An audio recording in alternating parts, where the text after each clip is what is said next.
जय हिंद दोस्तों। आज आप सभी के बीच गोदान की अगली कड़ी लेकर प्रस्तुत हूँ। जैसे कि प्रीवियस के क्लासेस में आपने देखे थे, मीन्स जस्ट इसके पहले वाली क्लास में, कि किस प्रकार गोबर जो कि शहर से आया था और लोगों से एक एक करके बदले की भावना नहीं तो, लेकिन उसके अंदर था कि ये एक चीज़ था कि अन्याय के प्रति आवाज़ कैसे उठानी है, तो वो अंदर आ गया था। और आपने देखा वो एक एक बारी जाके सबकी क्लास लगा लिया था।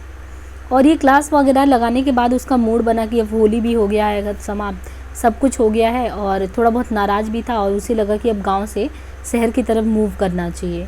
तो अब की बार तो मूड बना के आया था कि मूव करेगा तो वो अकेले तो जाएगा नहीं। उसका मन था कि अब की बार वो आया है तो झुनिया को लेके जाएगा। तो हुआ ये कि झुनिया को ले जाने की बात उसने कहा था, तो लेकिन झुनिया ने कहा था कि मतलब बिना माता पिता के जो भी हैं सास ससुर उनके आज्ञा के तो वो जाएगी नहीं। तो ये चीज़ें होती हैं और आगे बातचीत चलती है। अब ये हुआ कि आज उसको जाने का मूड है तो वो बात ये किया कि धनिया भी खाना खाकर बाहर निकल आई है। बोली, अभी क्यों जाते हो बेटा, 2-4 दिन और रहकर ऊख को बोना करा लो और कुछ लेन देन का हिसाब कर लो। गोबर ने सान जमाते हुए कहा, मेरा 2-3 रुपये रोज़ का घाटा हो रहा है। अब वो बता रहा है कि देखिए, मैं अगर यहाँ रुकूंगा तो मेरे 2-3 रुपये डेली का लॉस होता है। ये भी समझती हो आप, यहाँ मैं बहुत तो 4 आने की मजूरी ही तो कर पाता हूँ, और अब की मैं झुनिया को भी लेते जाऊँगा। वहाँ मुझे खाने पीने की बड़ी तकलीफ़ होती है। धनिया ने डरते डरते कहा, जैसी तुम्हारी इच्छा, लेकिन वहाँ वो कैसे अकेले घर संभालेगी, कैसे बच्चे की देखभाल करेगी। अब बच्चे को देखूँ कि अपना सुभीता देखूँ, मुझसे चूल्हा नहीं फूका जाता। ले जाने को तो मैं नहीं रोकती, लेकिन परदेश में बाल बच्चों के साथ रहना, ना कोई आगे ना पीछे, सोचो कितना झंझट है। परदेश में संगी साथी निकल ही आते हैं अम्मा, और ये तो स्वार्थ का संसार है, जिसके साथ 4 पैसे गम खाओ वही अपना है। खाली हाथ तो माँ बाप भी नहीं पूछते। धनिया कटाच छुनका समझ गई। उसके सिर से पांव तक आग लग गई। बोली, माँ बाप को भी तुमने उन्हीं पैसों की यारों में समझ लिया। आंखों देख रहा हूँ। नहीं देख रहे हो, माँ बाप का मन इतना निठुर नहीं होता। हाँ लड़के अलबत्ता जहाँ 4 पैसे कमाने लगे कि माँ बाप से आंखें फेर ली। इसी गाँव में 1-2 नहीं 10-20 परतोक तो दे दो। माँ बाप कर्ज जब कवाम लेते हैं, किसके लिए? लड़के लड़कियों के लिए, अपने भोग विलास के लिए। क्या जाने तुमने किसके लिए कर्ज लिया। मैंने तो 1 पैसा भी तुम्हारा नहीं लिया। बिना पाले ही तुम इतने बड़े हो गए। पालने में तुम्हारा लगा क्या? जब तक बच्चा था दूध पिला लिया, फिर लावारिस की तरह छोड़ दिया। जो सबने खाया वही मैंने भी खाया। मेरे लिए दूध नहीं आता था, मक्खन नहीं बंधा था। और तुम भी चाहती हो और दादा भी चाहते कि मैं तुम्हारा सारा कर्जा चुकाऊँ, लगान दूँ, लड़कियों का ब्याह करूँ। जैसे मेरी ज़िंदगी तुम्हारे देना भरने के लिए ही बना है। मेरे भी तो बाल बच्चे हैं। धनिया सन्नाटे में आ गई। एक ही क्षण में उसके जीवन का जो मृदु स्वप्न था ना, वो जीवन का मृदु स्वप्न जैसे टूट गया। अब तक वह मन में प्रसन्न थी कि अब उसका दुख दरिद्र सब दूर हो जाएगा। जब से गोबर घर आया, उसके मुख पर हास्य की एक छटा खिली रहती थी। उसकी वाणी में मृदुता और व्यवहारों में उदारता आ गई थी। भगवान ने उस पर दया की है तो उसे सिर झुकाकर चलना चाहिए। भीतर की शांति बाहर सौजन्य बन गई थी। ये शब्द तपते हुए बालू की तरह हृदय पर पड़े और चने की भांति सारे अरमान झुलस गए। उसका सारा घमंड चूर चूर हो गया। इतना सुन लेने के बाद वो अब जीवन में क्या रस रह गया। जिस नौका पर बैठकर उसका जीवन सागर को पार करना वो चाहती थी, वो टूट गया। किस सुख के लिए जिए, लेकिन नहीं, उसका गोबर इतना स्वार्थी नहीं हो सकता। उसने कभी भी माँ की बात का जवाब नहीं दिया था, कभी किसी बात के लिए जिद नहीं की थी। जो कुछ रूखा सूखा मिला वो खा लेता था। वही भोला भाला शील स्नेह का पुतला आज कैसी बातें कर रहा, दिल तोड़ने वाली। उसकी इच्छा के विरुद्ध तो किसी ने कुछ नहीं कहा। माँ बाप दोनों ही उसका मुँह जोते रहे। उसने खुद ही लेन देन की बात चलाई। नहीं, उसने कौन कहता कि तू माँ बाप का देना चुका। माँ बाप के लिए यही क्या कम सुख है कि वह इज्जत आबरू के साथ भले मानसों की तरह कमाता खाता है। उसे कुछ हो सके तो माँ बाप की मदद कर दे, नहीं हो सकता तो माँ बाप उसका गला ना दबाएंगे। झुनिया को ले जाना चाहता है, खुशी से ले जाए। धनिया ने तो केवल उसकी भलाई के ख्याल से कहा था कि झुनिया को वहाँ ले जाने में उसे जितना आराम मिलेगा उससे कहीं ज़्यादा झंझट बढ़ जाएगा। उसमें ऐसी कौन सी लगने वाली बात उसने कह दी। हो ना हो, ये आग झुनिया ने लगाई है। अब उनके मन में लगा कि ये आग झुनिया ने लगाई, मेरा बेटा तो ऐसा नहीं कह सकता। वही बैठे बैठे उसे मंत्र पढ़ा दी होगी। यह शौक श्रृंगार करने को नहीं मिलता, घर का कुछ ना कुछ काम भी करना ही पड़ता।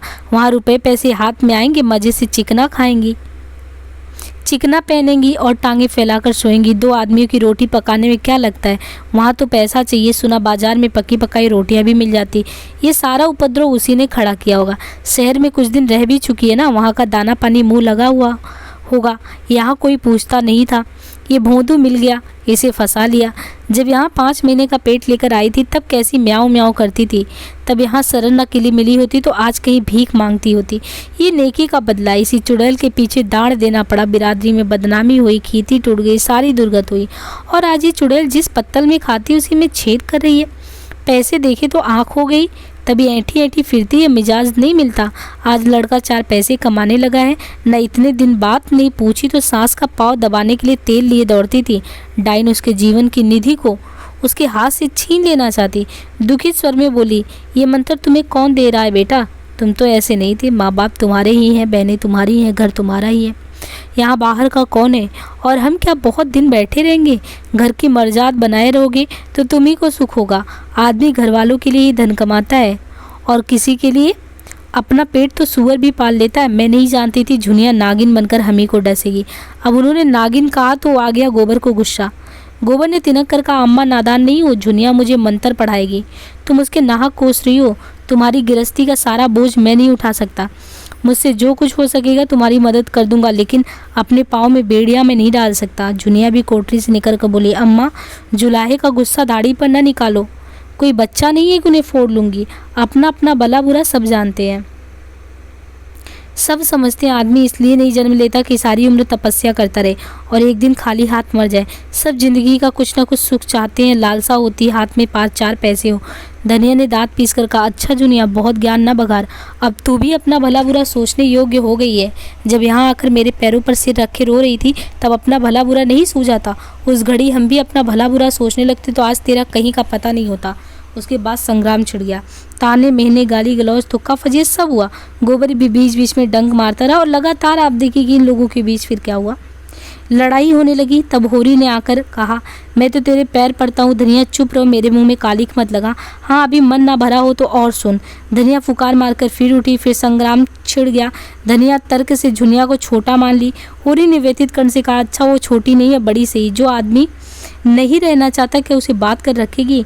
माँ बाप का धर्म है लड़के को पाल पोस कर बड़ा कर देना, वो तो हम कर चुके। उनके हाथ पांव अब बड़े हो गए, अब तो क्या चाहती वे दाना चारा लेकर खिलाएं। माँ बाप का धर्म है 16 आने लड़कों के साथ। लड़कों का माँ बाप के साथ एक आना भी धर्म नहीं है। जो जाता है उसे आशीष देकर विदा कर दे, हमारा भगवान मालिक है। जो कुछ भोगना वदा है भोगेंगे। 40 साल 47 साल इसी तरह रोते धोते कट गए। 10-5 साल और भी है वो भी कट जाएंगे। उधर गोबर जाने की तैयारी कर रहा था। इस घर का पानी भी उसके लिए हराम है। माता होकर जब उसे ऐसी ऐसी बातें कहे तो वो उसका मुंह भी नहीं देखना चाहेगा। देखते ही देखते उसका बिस्तर बच गया। जुनिया ने भी चुदरी पहन ली। मुन्नू भी टोप और फ्रॉक पहनकर राजा बन गया। होरी ने आर्द्र कंठ से कहा, होरी ने, बेटा तुमसे कुछ कहने का मुंह तो नहीं है लेकिन कलेजा नहीं बांधता। क्या जरा जाकर अपनी अभागिनी माता के पांव छू लोगे तो कुछ बुरा तो नहीं होगा। जिस माता की कोख से जन्म लिए और जिसका रक्त पीकर बड़े हुए हो, पीकर पले हो, उसके साथ इतना भी नहीं कर सकते? गोबर ने मुंह फेर कर कहा, मैं उसे अपनी माता नहीं समझता। होरी ने आंखों में आंसू लेकर कहा, जैसी तुम्हारी इच्छा, जहाँ रहो सुखी रहो। जुनिया ने सास के पास जाकर उसके चरण को अंचल से छुआ। धनिया के मुंह से आशीष का एक शब्द भी नहीं निकला। उसने आंख उठाकर देखा भी नहीं। गोबर बालक को गोद में लिए आगे आगे था। जुनिया बिस्तर लिए बगल में दबाए पीछे एक चामार का लड़का संदूक लिए था। गांव के कई पुरुष स्त्री पुरुष गोबर को गांव पहुंचाने बाहर तक आए और धनिया बैठी रो रही थी जैसे कोई उसके हृदय को आरे से चीर रहा हो। उसका मातृत्व तो उस घर के समान हो रहा था जिसमें आग लग गई हो और सब कुछ भस्म हो गया हो। बैठकर रोने के लिए भी स्थान नहीं बचा हो। इधर कुछ दिनों से आप देखिए कि अब शहरी कथा समानांतर चल रही है ना, तो यहाँ पे ये लोग शहर की तरफ प्रस्थान करते हैं, उधर शहरी कथा चालू हो जाती है। कि इधर कुछ दिनों से राय साहब की कन्या की विवाह, अब राय साहब जो थे उनकी भी कन्या थी, तो उनकी कन्या की विवाह की बातचीत हो रही थी।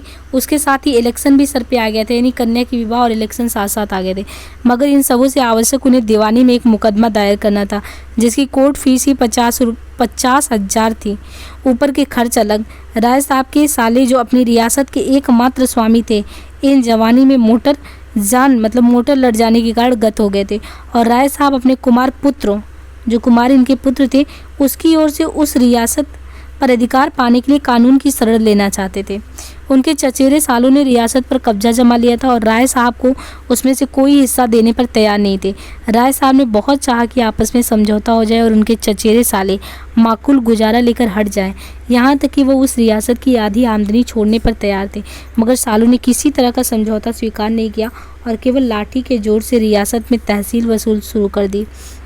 राय साहब को अदालत की शरण जाने के सिवा कोई मार्ग नहीं रहा। मुकदमे में लाखों का खर्च था, मगर रियासत में 20 लाख से कम की जायदाद न थी।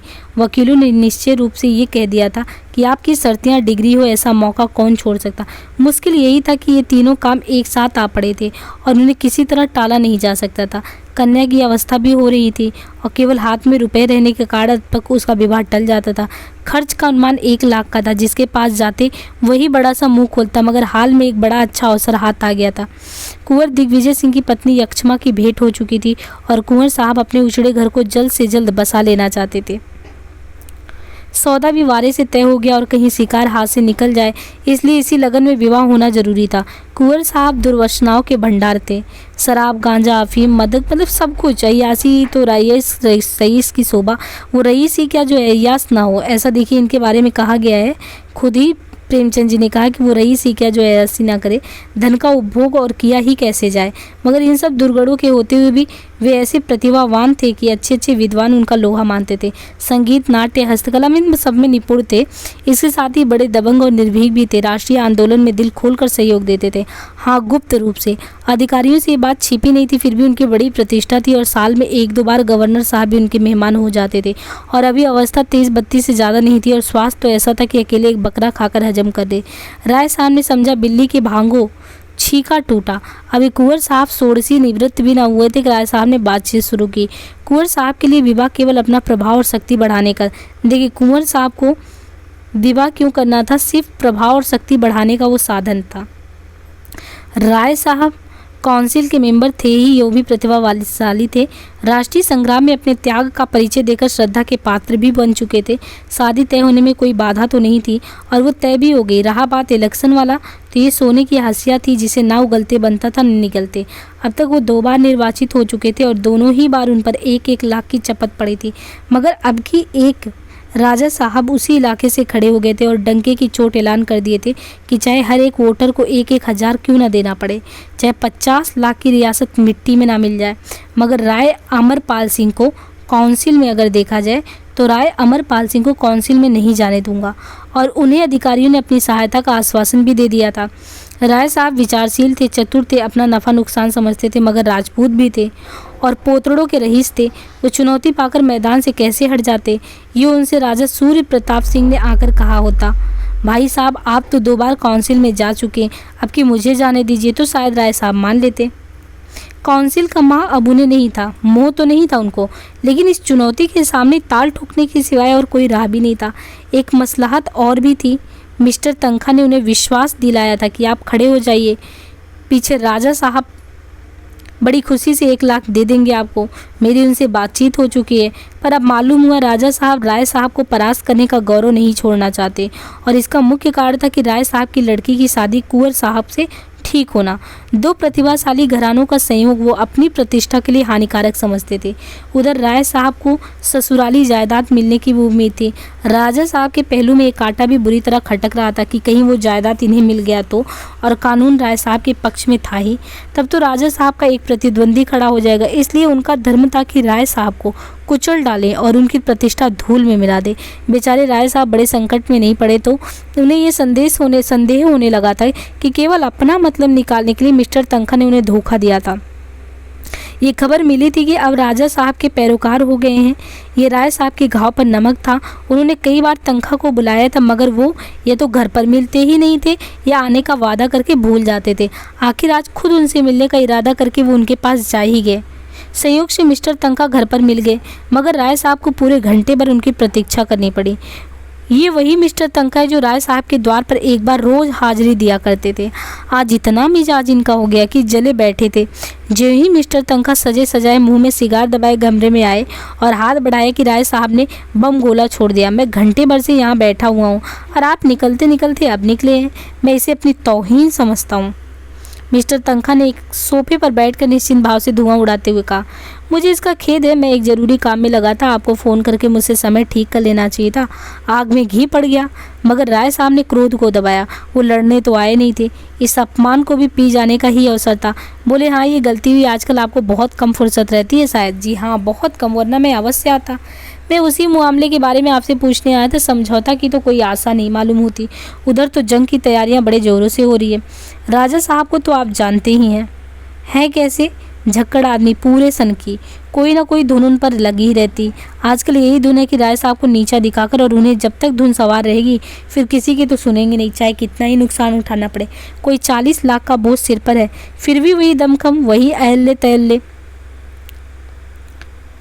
पैसे को तो कुछ समझते ही नहीं। नौकरों का वेतन 6-6 महीने से बाकी पड़ा है, मगर हीरा महल बन रहा है। संगमरमर का तो फर्श से पच्चीकारी ही ऐसी हो रही है कि आंखें नहीं ठहरती। अफसरों के पास रोज डालियां जाती रहती। सुना है कोई अंग्रेज मैनेजर रखने वाले हैं। फिर आपने ये कैसे कह दिया कि आप कोई समझौता करा देंगे? मुझसे जो कुछ हो सकता था मैंने किया, इसके सिवाय मैं कर ही क्या सकता था? अगर कोई व्यक्ति अपने 2-4 लाख रुपए फूकने ही पर तुलाए तो मेरा क्या बस चलता है? राय साहब अब क्रोध नहीं संभाल सके, खासकर जब उन 2-4 लाख रुपए में से 10-20 हज़ार आपके हत्थे चढ़ने की भी उम्मीद हो। मिस्टर तनखा क्यों दबते? बोले, राय साहब अब साफ साफ न कहलवाइए, यहाँ न मैं सन्यासी हूँ न आप, हम सभी कुछ न कुछ कमाने ही निकले। आग के अंधों और गांठ के पूरे तालाश आपको भी उतनी ही जितनी मुझे है। आपसे मैंने खड़े होने का प्रस्ताव किया, आप 1 लाख के लोभ से खड़े हो गए। अगर गोटी लाल हो जाती तो आज आप 1 लाख के स्वामी होते और बिना एक पाई कर्ज लिए कुंवर साहब से संबंध भी हो जाता और मुकदमा भी दायर हो जाता। मगर आपके दुर्भाग्य से वो चाल पट गया। जब आप ही ठाट पर रह गए तो मुझे क्या मिलता? आखिर मैंने झक मारकर उनकी पूंछ पकड़ी। किसी न किसी तरह ये वैतरणी तो पार करनी ही थी। राय साहब को ऐसा आवेश आ रहा था कि इस दुष्ट को गोली मार दे। इसी बदमाश ने सब्ज बाग दिखाकर उन्हें खड़ा किया और अपनी सफाई दे रहा है। पीठ में धूल भी नहीं लगने देता, लेकिन परिस्थिति जवान बंद किए हुए थी।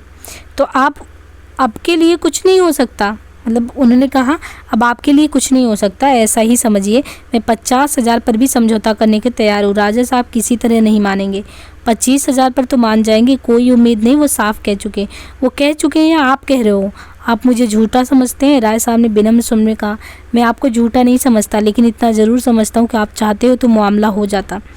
तो आपका ख्याल है मैंने समझौता नहीं होने दिया? नहीं, ये मेरा मतलब नहीं है। मैं इतना ही कहना चाहता हूँ कि आप चाहते तो काम हो जाता और मैं इस झमेले में नहीं पड़ता। मिस्टर तनखा ने घड़ी की तरफ देखकर कहा, तो राय साहब अगर आप साफ कहलाना चाहते हैं तो सुनिए, अगर आपने 10,000 का चेक मेरे हाथ में रख दिया होता तो आज निश्चिंत होकर 1 लाख के आप स्वामी होते। आप शायद चाहते होंगे जब आपको राजा साहब से रुपए मिल जाते थे तो आप मुझसे 1,000-2,000 दे देते, तो मैं ऐसी कच्ची गोली नहीं खेलता। आप राजा साहब से रुपए लेकर तिजोरी में रखते और मुझे अंगूठा दिखा देते, फिर मैं आपका क्या बना लेता? बतलाइए, कहीं नालिश फरियाद भी तो नहीं कर सकता था? राय साहब ने आहत नेत्रों से देखा, आप मुझे इतना बेईमान समझते थे? तनखा ने कुर्सी से उठते हुए कहा, इसे बेईमानी कौन समझता? आजकल यही चतुराई है, कैसे दूसरों को उल्लू बनाया जा सके, यही तो सफल नीति है। और आप तो इसके आचार्य हैं। राय साहब ने मुट्ठी बात कर कहा, मैं? उनको गुस्सा आ रही थी तो मुट्ठी बात कर बोले, जी हाँ। तनखा ने कहा, हाँ आप ही। पहले चुनाव में मैंने जी जान से आपकी पैरवी की, आपने बड़ी मुश्किल से रो धोकर 500 रुपये दिए। दूसरे चुनाव में आपने एक सड़ी सी टूटी फूटी कार देकर अपना गला छुड़ाया। दूध का जला छाछ फूक फूक पर भी पीता है। देखिए क्या बोला, दूध का जला छाछ भी फूक फूक कर पीता है। मतलब पहले आपने 500 दिए थे, फिर टूटी फूटी कार, तो इतना तो समझ में आ गया कि अब की पैरवी नहीं करनी है। वो कमरे से निकल गए और कार लेने का हुक्म दिया। राय साहब का खून खौल रहा था। इस अशिष्टता का भी कोई हद होता है। एक तो घंटे भर इंतजार कराया और अब इतने बेमुरवत से पेश आकर उन्हें ज़बरदस्ती घर से निकाल रहा है। अगर उन्हें विश्वास होता कि वो मिस्टर तनखा को पटकनी दे सकते तो कभी नहीं चूकते, मगर तनखा डील डॉल में उनसे सवाए थे। जब मिस्टर तनखा ने हार्न बजाया तो वो भी आकर अपनी कार पर बैठे और सीधे मिस्टर खन्ना के पास पहुंचे। 9 बज रहे थे, मगर खन्ना साहब अब तक मीठी नींद का आनंद ले रहे थे। वो 2 बजे रात के पहले कभी सोते नहीं थे, मतलब कभी नहीं सोते थे, और 9 बजे तक सोना स्वाभाविक ही था। यहाँ भी राय साहब को आधा घंटा बैठना पड़ा। इसलिए जब कोई 9:30 बजे मिस्टर खन्ना मुस्कुराते हुए निकले तो राय साहब ने डांट बताई, अच्छा अब सरकार की नींद खुली है 9:30 बजे, रुपये जमा कर लिए ना? अभी उन्होंने कहा जब भी ये बेफिक्री ही तो मेरी तरह तालुकेदार होते तो अब तक आप भी किसी द्वार पर खड़े होते। बैठे बैठे सिर में चक्कर आ जाता है। मिस्टर खन्ना ने सिगरेट केस उनकी तरफ बढ़ाते हुए प्रसन्न मुख से कहा, रात सोने में बड़ी देर हो गई, इसी वक्त किधर से आ रहे हो आप? राय साहब ने थोड़े से ही शब्दों में अपनी सारी कठिनाइयां बयां की। दिल में खन्ना को गालियां देते थे, जो उनका सहपाठी होकर भी सदैव उन्हें ठगने की फिक्र किया करता था, मगर मुंह पर उसकी खुशामद करते थे। खन्ना ने ऐसा भाव बनाया मानो उन्हें बड़ी चिंता हो गई हो। बोले, मेरी तो सलाह है आप इलेक्शन को गोली मारे और अपने सालों पर मुकदमा दायर करें। रही शादी, वो तो 3 दिन का तमाशा है, उसके पीछे जेरबार होना मुनासिब नहीं है। कुंवर साहब मेरे दोस्त हैं, लेन देन का कोई सवाल ही नहीं उठने पाएगा। राय साहब ने व्यंग करके कहा कि आप ये भूल जाते हैं मिस्टर खन्ना कि मैं बैंकर नहीं तालुकेदार हूँ। कुंवर साहब दहेज नहीं मांगते, उन्हें ईश्वर ने सब कुछ दिया है, लेकिन आप जानते हैं मेरी अकेली लड़की है और उसकी माँ मर चुकी है। वो आज जिंदा होती तो शायद सारा घर लुटाकर भी उसे संतोष नहीं होता, तब शायद मुझे हाथ रोकर खर्च करने का आदेश देता, लेकिन अब तो मैं उसकी माँ भी हूँ, बाप भी। अगर मुझे अपने हृदय का रक्त निकाल कर भी देना पड़ा तो मैं खुशी से दे दूंगा। इस बुजुर्ग जीवन में मैंने संतान प्रेम में ही अपनी आत्मा की तृप्ति पाई है, दोनों बच्चों के प्यार में ही अपनी पत्नी व्रत का पालन किया। मेरे लिए असंभव है कि इस शुभ अवसर पर अपने दिल के अरमान में न निकालूं। मैं अपने मन को तो समझा सकता हूँ, पर जिसे मैं पत्नी का आदेश समझता हूँ उसे नहीं समझाया जा सकता। और इलेक्शन के मैदान से भागना भी मेरे लिए संभव नहीं। मैं जानता हूँ मैं हारूंगा, राजा साहब से मेरा कोई मुकाबला नहीं, लेकिन राजा साहब को इतना जरूर दिखा देना चाहता हूँ कि अमरपाल सिंह नर्म चारा नहीं है और मुकदमा दायर करना तो आवश्यक ही है ना, उसी पर तो सारा दारोमदार टिका है। अब आप बतलाइए, आप मेरी क्या मदद कर सकते हैं? मेरी डायरेक्टरों मतलब उन्होंने कहा कि मेरी डायरेक्टरों का इस विषय में जो हुक्म है वो आप जानते हैं, और राजा साहब भी हमारे डायरेक्टर ही हैं, ये भी आपको मालूम है। पिछला वसूल करने के लिए बार बार ताकीद हो रही है, कोई नया मामला तो शायद ही हो सके। राय साहब ने मुँह लटका कर कहा, आप तो मेरा डोंगा ही डुबा देते हो मिस्टर खन्ना। मेरे पास जो कुछ निजका है वो आपका ही तो है, लेकिन बैंक के मामले में तो मुझे अपने स्वामियों के आदेश का मानना पड़ेगा। अगर ये जायदाद हाथ आ गई और मुझे उसकी पूरी आशा भी है तो पाई पाई अदा कर दूंगा। आप बतला सकते हैं इस वक्त आप कितने पानी में हैं?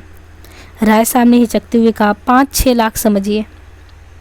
कुछ कम ही होंगे, खन्ना ने अविश्वास के भाव से कहा। या तो आपको याद नहीं है या आप छिपा रहे हो। राय साहब ने जोर देकर कहा, जी नहीं, मैं नहीं भूला हूँ और ना ही मैं छिपा रहा हूँ।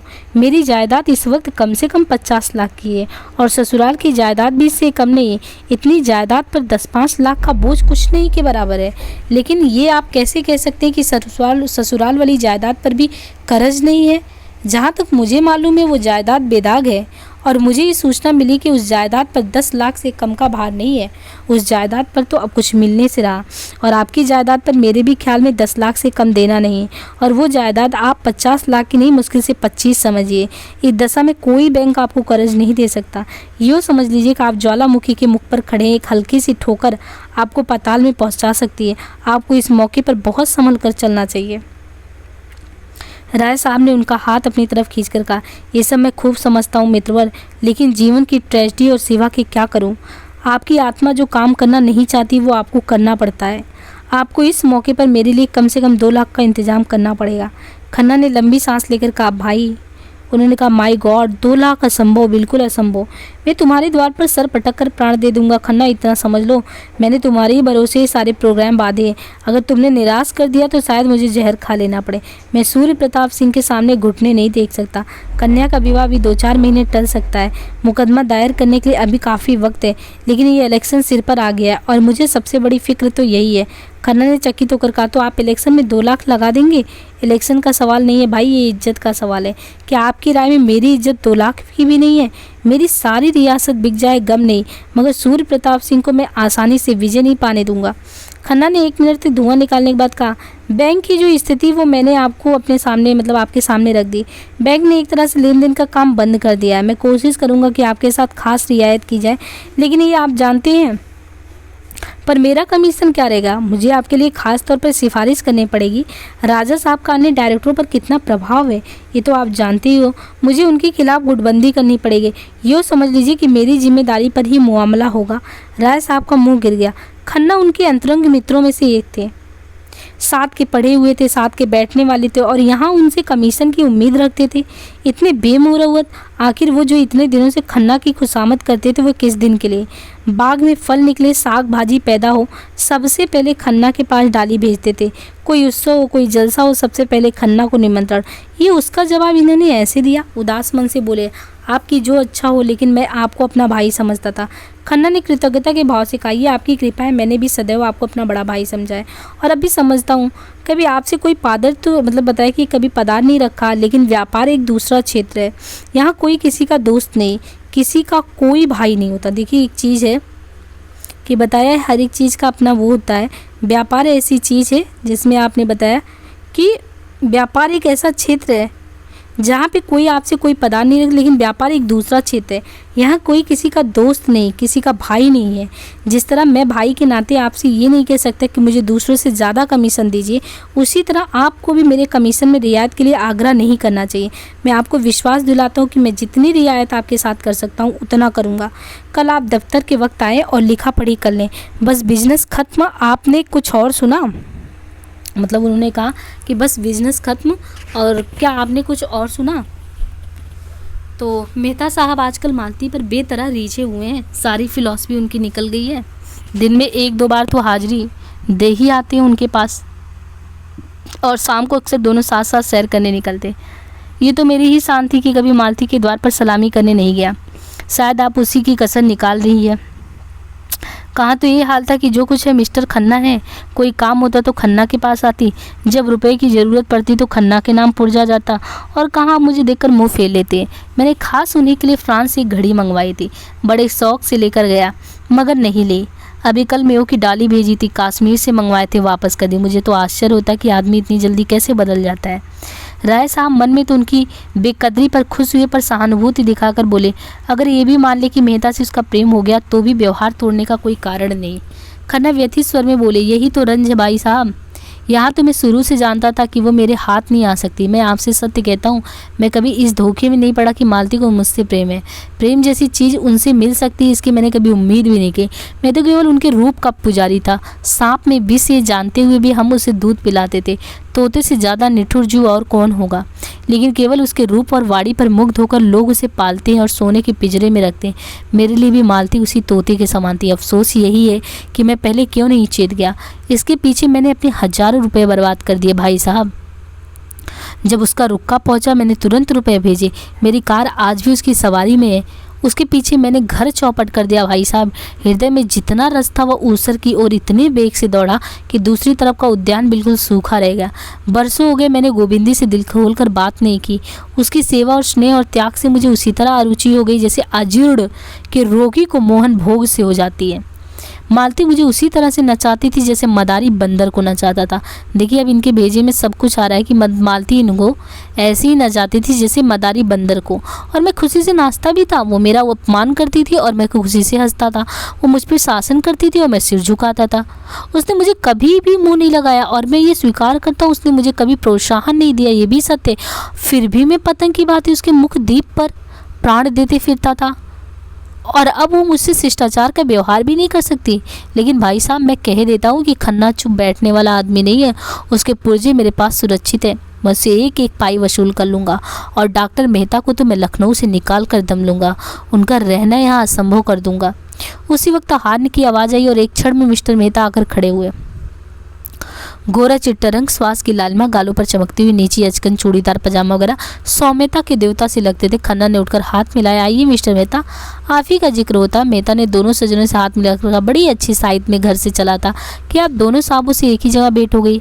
आपने शायद पत्रों में देखा होगा यहाँ महिलाओं के लिए एक व्यायामशाला का आयोजन हो रहा है।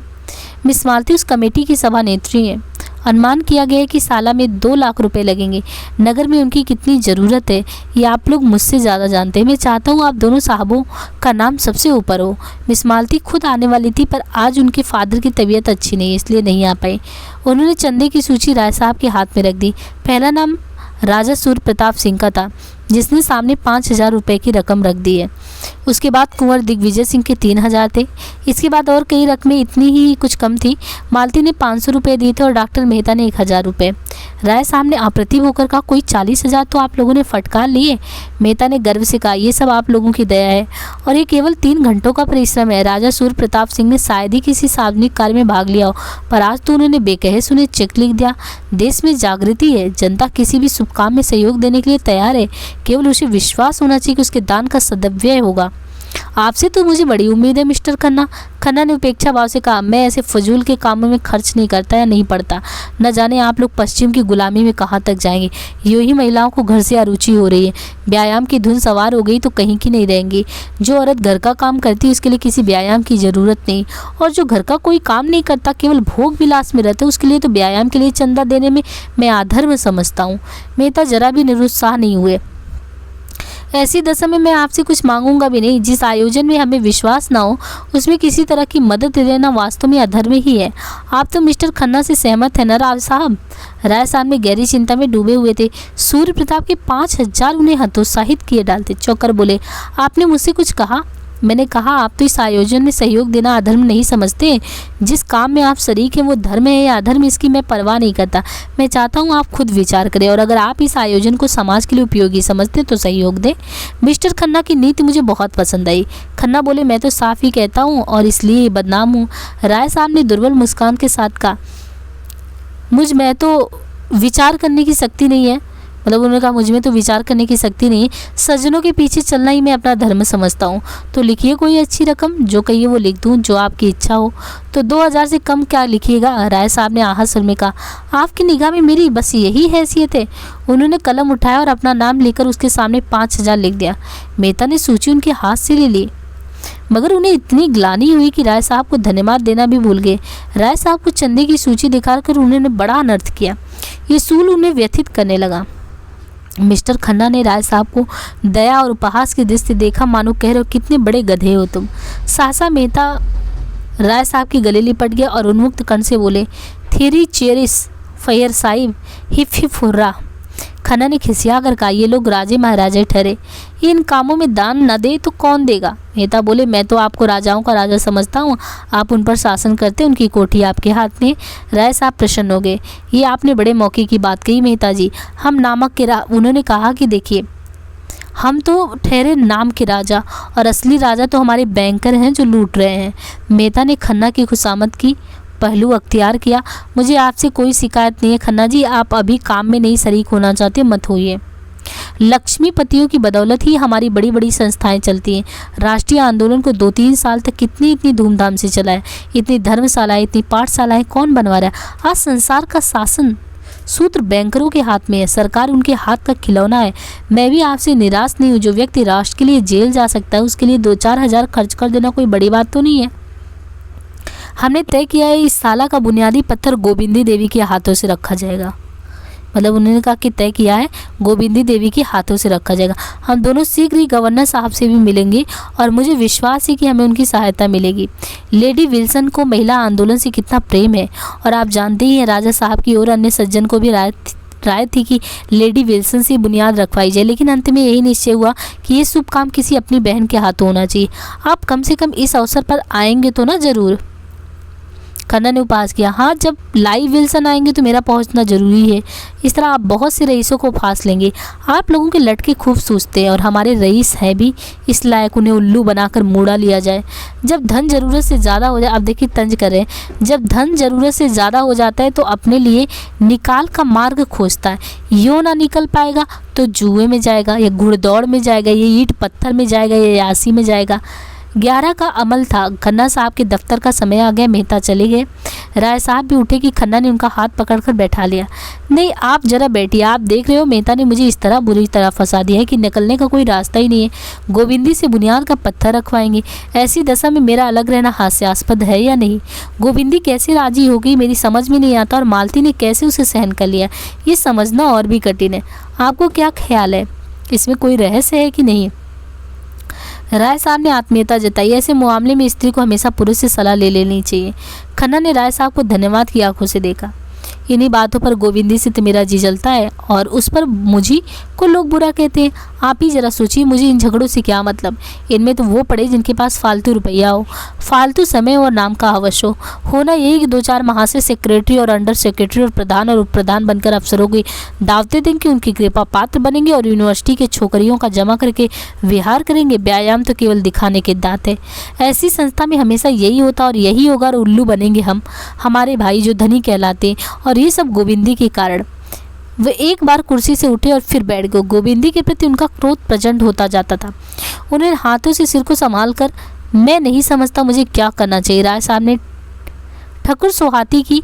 कुछ नहीं, आप गोविंदी देवी से साफ कह दें तो मेहता को इनकार खत लिख दो तो छुट्टी हो गई। मैं तो लांग टाट में फंस गया, आप क्यों फंसे?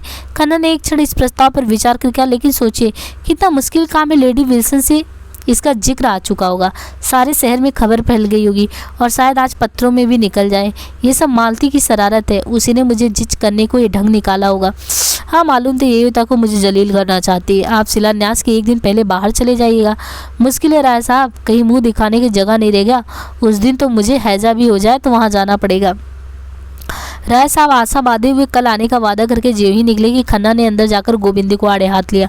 तुमने इस व्यायामशाला की नींव रखना क्यों स्वीकार कर लिया? गोविंदी कैसे कहे कि यह सम्मान पाकर वह मन में कितनी प्रसन्न हो रही थी। उस अवसर के लिए कितने मनोनियोग से अपना भाषण लिख रही थी और इतनी ओज भरी कविता रची थी। उसने दिल में समझा था ये प्रस्ताव स्वीकार करके वो खन्ना को प्रसन्न कर देगी। उसका सम्मान तो उसके पति ही का सम्मान है। खन्ना को इसमें कोई आपत्ति हो सकती है, इसकी उसने कल्पना भी नहीं की थी। इधर कई दिन से पति को कुछ सदैव देखकर उसका मन बढ़ने लगा था। वो अपने भाषण से और भी अपनी कविता से लोगों को मुक्त कर देने का स्वप्न देख रही थी। वो प्रश्न सुना और खन्ना की मुद्रा देखी तो उसकी छाती धक धक करने लगी। अपराधी की बात बोली, डॉक्टर मेहता ने आग्रह किया तो मैंने स्वीकार कर लिया। डॉक्टर मेहता तुम्हें कुएं में गिरने को कहे तो शायद इतनी खुशी से तैयार नहीं होगी। गोविंदी का जुबान बंद हो गया। तुम्हें जब ईश्वर ने बुद्धि नहीं दी है, उन्होंने कहा जब तुम्हें ईश्वर ने बुद्धि नहीं दी तो क्यों मुझसे नहीं पूछ लेती?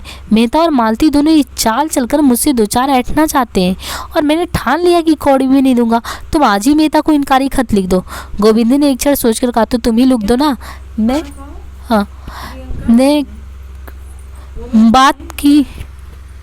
बात की तुमने लिखो। मैं डॉक्टर साहब कारण पूछने तो क्या बतलाऊंगी? बताना अपना सिर और क्या। मैं इस व्यभिचारशाला को एक धेली भी नहीं देना चाहता। तो तुम्हें देने का कौन कहता है? खन्ना ने ओठ चबाकर कहा, कैसी बेसमझी किसी बातें करती हो। तुम वहाँ नींव रखोगी और कुछ दोगी नहीं तो संसार क्या कहेगा?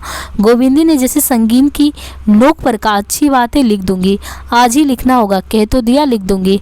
खन्ना बाहर आए और डाक देखने लगे। उन्हें दफ्तर जाने में देर हो जाती थी तो चपरासी घर पर ही डाक दे जाता था। शक्कर तेज हो गई थी। खन्ना का चेहरा खिल उठा था और दूसरी चिट्ठी खोली। ऊँख की दर नियत करने के लिए जो कमेटी बैठी थी उसने तय कर लिया था कि ऐसा नियंत्रण नहीं किया जा सकता।